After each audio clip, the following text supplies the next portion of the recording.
Hey there, beautiful people, how are you doing? Shall we make a chocolate cake? This is the best. It's the best chocolate cake. It is so delicious. It is so versatile as well. That's one of the things I love about it. I'm going to show you the really simple version today, which is just a plain standard chocolate cake. And as I'm making it, I will talk you through some of the different ways that you can spice it up, jazz it up, and make it something extra special, especially with like the festivities coming. I cannot stress this enough. It is the simplest, easiest chocolate cake you will absolutely ever make. It has absolutely no butter because it means that I don't have to take butter out ahead of time, get it to room temperature, get it soft so I can beat it into my sugar. All of that is completely missed out. The ingredients are really, really simple. I would say the only sort of special ingredient that you need that you may not always have is caster sugar, which is just a little bit finer than normal granulated sugar, but I'm gonna have the recipe listed down below. I've gone ahead and I have prepped my cake tin. I am making it in a bundt tin today, and then if you look up, I've made a playlist on like how to prepare your cake tin, so that's up there ready for you. And then also, to cover this cake, I am making a chocolate ganache. I'm going to cover it with chocolate ganache, which I've made as well. I've made ahead of time. There's a video up there as well for you. Really, really easy. 2 ingredients, liquid deliciousness. Back to the cake. Really, really simple. What I've actually done is I have measured out all my ingredients ready for me to use. Now, because I've been baking for a while, I can kind of do it as and when. But if you're starting out with your baking, I would recommend, especially if you're following a recipe, or if you're following this recipe, measure out all your ingredients, get them in the little bowl so that when you're coming to put everything together, you don't have to stop and figure out, oh, did I remember this? Did I not remember that? Really, really easy. I have got my caster sugar in the bowl here, and like I said, no butter, no, you don't need to beat this for ages. All we're gonna use is a whisk and a spatula. That's it. That's all we're doing for this cake. This is gonna come out really, really, like, it's thick, it's fudgy, but it's light. Just trust me, it's absolutely great. And I'm gonna put this on my Christmas table. What are you putting on your Christmas table? Because listen, if you're hosting like me this year, I love to feed people. I absolutely love to feed people. So when it comes to Christmas time, I'm probably team too much. I have too much variety. I want to make sure that everybody is pleased, all that kind of stuff. And this cake is just that. If you need some help thinking about what you want to cook for Christmas dinner with your family, all that kind of stuff, send me a message because I'd love to talk to you about it. So I've just added in my eggs. I had sugar, whole milk, my vanilla, and my vegetable oil. The vegetable oil keeps this really nice and moist. You can miss out the whole milk and replace it for like a plant-based milk if you want to do that, but I'm not going to do that because this is better. That's what I'm doing this way. Definitely mixing this longer than I usually would, just because I'm talking to you, but literally just a few minutes and all of that is put together. I have got my runny mixture here, and then I'm going to sieve my dry ingredients. So in here I have got some plain flour, I have got some cocoa powder, I've got some baking powder, and I've also got a little bit of bicarb in there as well, and a pinch of salt. This is all the dry ingredients you're going to need, and I'm going to sieve this into my wet mixture just to make sure that I don't get any lumps. Now, when it comes to like getting ready for Christmas, what do you do? I have learned over the years that sometimes we can do too much, trying to just like do the most and do the most and do the most. And we have really stripped back our Christmas and just focused on like making the memories.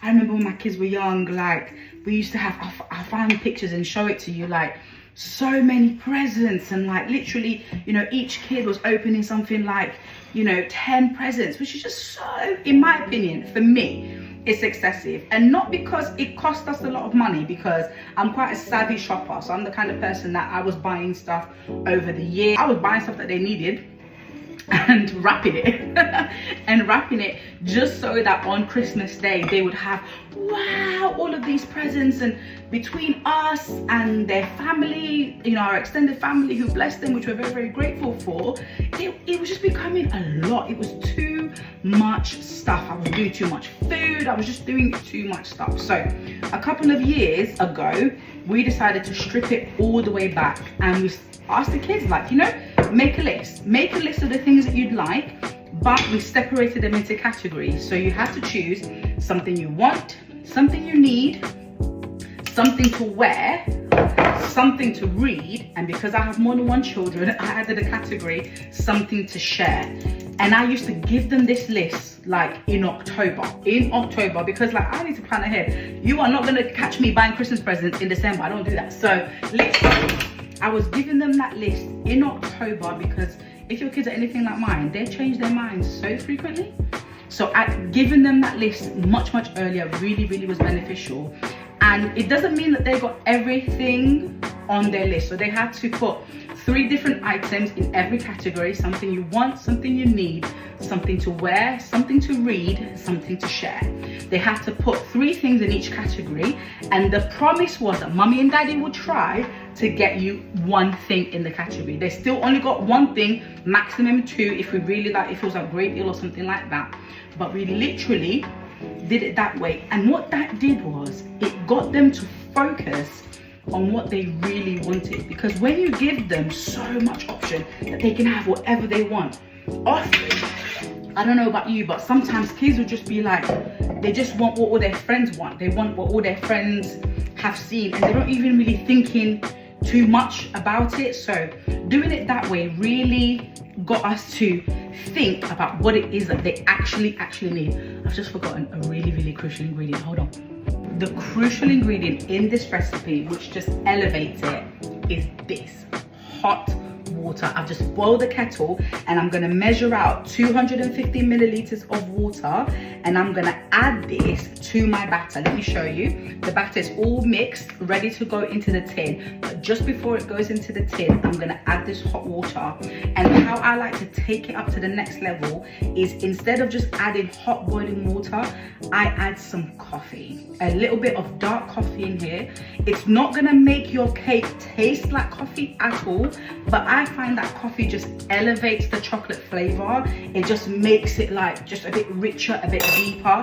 And when I started doing this, I think I saw Cupcake Gemma talk about coffee. I'm talking like years and years ago, adding coffee to your chocolate cakes. And I was already making this cake then, but when I added that chocolate, when I added that coffee, oh, it just elevated it. You would not believe. So yeah, it's not gonna make it taste like coffee. And also just add maybe like half a teaspoon of coffee powder. This is just instant coffee, by the way, that I've put inside the dry ingredients. So I put a little bit of just instant coffee in with my flour, just a tiny bit, and then I make fresh coffee and put that in. It has to be hot. Make sure that it's hot. I'm just using instant. If you've got a coffee maker, of course do that. And this is just gonna take it up to the next level. In terms of jazzing this cake up, I've just added some vanilla as well to it. You can add chocolate, or you can add orange flavoring. You can zest some orange zest into it. That's what I'm gonna do for my Christmas table in making a chocolate orange version. So I'm gonna add the zest of an orange and probably about a teaspoon of orange extract into it. If you wanted to make like a lemon, or you wanted to make dark chocolate and raspberry, you could add the essence of that in there and then dust it and then cover it with raspberries at the end or strawberries at the end. Literally, the world is your pickle, my friend. Once you've mastered this basic chocolate cake recipe, you can add whatever you want to it, make it your own, all that good stuff. Back to Christmas. So yeah, when it comes to gift giving now, we still stick to the list, but as our kids have gotten older, we've narrowed it down even further. So this year, we've told our children they're getting 1 gift. They're going to get one, they can choose 1 gift. And you know, we're gonna get them some clothes and all that kind of stuff, again, things that they need, but they can choose 1 gift. And initially I felt quite bad about it. I was like, oh, you know, I felt a bit tight really doing that to them. But let me tell you how that gave them tunnel vision. It gave them tunnel vision. And one of my children picked out the gift that they wanted, I kid you not, in September. And every so often I ask them, I'm like, do you still want this? Do you still want this? And they have been so solid on what it is that they wanted. When they knew that they could only have 1 thing, they were very specific about what it was that they wanted. And I absolutely love that for them. I don't want this to get cold. So what I'm gonna do is I'm gonna pour out all my batter. And don't worry about the hot water cooking your eggs. It's not going to do that because we've already mixed the eggs in to the batter really well. So it's not going to do that. Don't worry about that. But yeah, that's gonna go into my oven at about 180 degrees for about 40 minutes. At 40 minutes, I'm gonna dip a wooden stick in there. If I've got any wet batter on it, I'm gonna put it back in for about 5 minutes at a time until it's ready. So yeah, I'm actually really excited for Christmas. By being really intentional about the gifts that we're going to offer them, it also creates more room for us to give them more experiences. So because we're not going to be spending loads and loads, and you know, sometimes like we can be really excessive. We're not going to be spending hundreds of pounds on gifts, but we're going to focus more on like creating some memories, like trying to go and do some of the Christmassy things, which quite frankly, like they're so extortionate at this time of year. And I remember trying to do both experiences and presents, and it's just a lot, not just financially, but also I think it creates an unrealistic expectation, because Christmas became a time of getting stuff. It became a time of just more consume, and we don't want that for them. So we also make them do things like we try and find people to give gifts to. And I would encourage you, like, be open with your children about being generous, especially at this time of year, so that they can develop a culture of being givers and not just consumers.